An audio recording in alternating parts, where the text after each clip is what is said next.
Thank you very much for gathering for this press conference, and we intended to make this meeting more substantive and less ritual, and to make it a little bit more concise. In this meeting, we'll discuss issues of Strategy 2030 priorities, including climate change, poverty reduction, gender, and governance, and so on.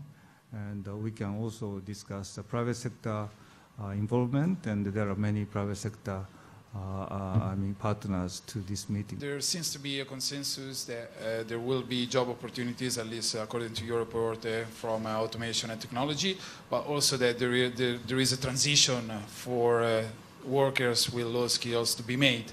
And there will be the need for social securities for these people. So what is your position and the position of the bank on a more progressive tax systems in developing Asia? How much of a room developing Asian countries got to put in place these systems?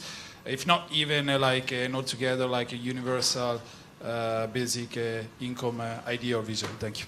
We need policies to support the peoples who are behind this technological development, and some people might lose jobs and they cannot find easily new jobs, and some people are not trained in that way. So, of course, we should have a retraining process and education, but at the same time, as you said, social security protection is important.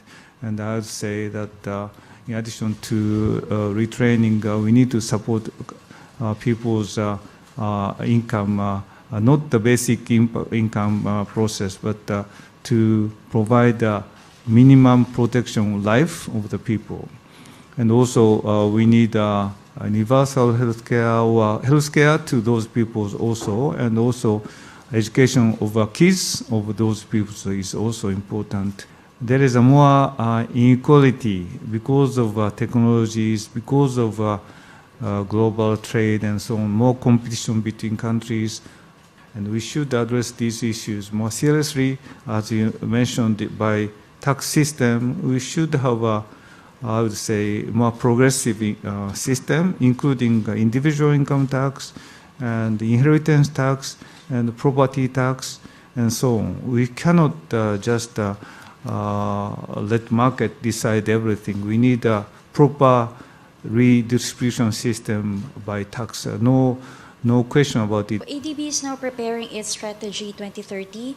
So in line with this strategy, what will be the direction of provision of support for the Philippines? Is it going to be more on infrastructure, education? Because based on the ongoing discussions with regards to regional challenges, these two seem to be among the biggest development challenges in the country at the moment. This administrations under the Duterte government, President Duterte has several agenda which are in line with our own ideas. That is first the rural development and education and some gender issues to empower women, and so in the areas of education, from school to job initiative, which includes technical and vocational education and training. And we already supported under the previous government extensions of school years from 11 to 12 up to the university level. So education is, of course, one important part. We are also supporting conditioned cash transfer, and this has been here for some time from the previous government, and we support poor families to make their kids to attend school and to get the regular health checkups by visiting clinics, and condition on that we transfer the cash to poor families.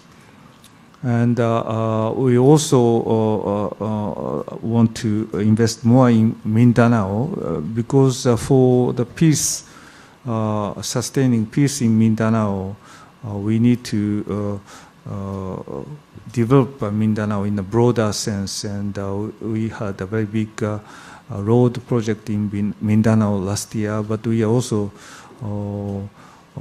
considering the support to transport in Davao.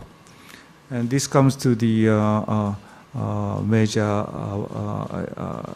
projects in the Philippines by us, that is build. And we need to support the countries, the Philippines, in metro areas, how to mitigate this traffic difficulties, and how to support the railways projects and the urban LTR or MTR. We should renew those things. Those there are so many areas which we must support very seriously. I would like to say that the reasons Asia has been very successful in having a strong growth is because of open trade and the investment regime, in addition to stable macroeconomic policies. So it's very important for the countries to continue to have utmost efforts to make their economies open in terms of trade and investment, and also to make cooperations to further the trade arrangement like RCEP or TPP and so on. So that is a very important issue, and by continuing this, maybe other countries may also feel they must join these initiatives. Lately, ADB seems to be prioritizing a partnership with private sector. So what do you think the private sector can play a role in the development, particularly meeting the infrastructure deficit of this region? To fill the kind of infrastructure gap and to attain the SDG goals, we need to involve the private sector. And there is the idea of billions to trillions. But we must use private sector very efficient way and effective way. I am so impressed by the new skyway between the airport of Manila to the center of the city, which makes our travel very easy, and it is a private sector concession by the government. So we need to mobilize private resources as well as private expertise to invest in the infrastructure, and some of them can be helped by ADB, and we already established the PPP office to promote transaction advisory service. In some cases, we lend money to private part of a PPP and sometimes government part of the PPP. But at the same time, ADB itself is mobilizing resources from capital market, bond market, and spend it in the infrastructure. So that is another way of mobilizing private resources. PPP is not a magic panacea to resolve all the issues. It should be designed and implemented in a very fair, transparent, and wise way. Otherwise, the burdens will end up in the taxpayers and consumers or users. So we must use private sector resources and expertise well. And the condition for that is good infrastructure and good investment climate. So regulatory environment, including stability of regulations, is so important. We are supporting those ideas through our technical assistance and policy-based lending.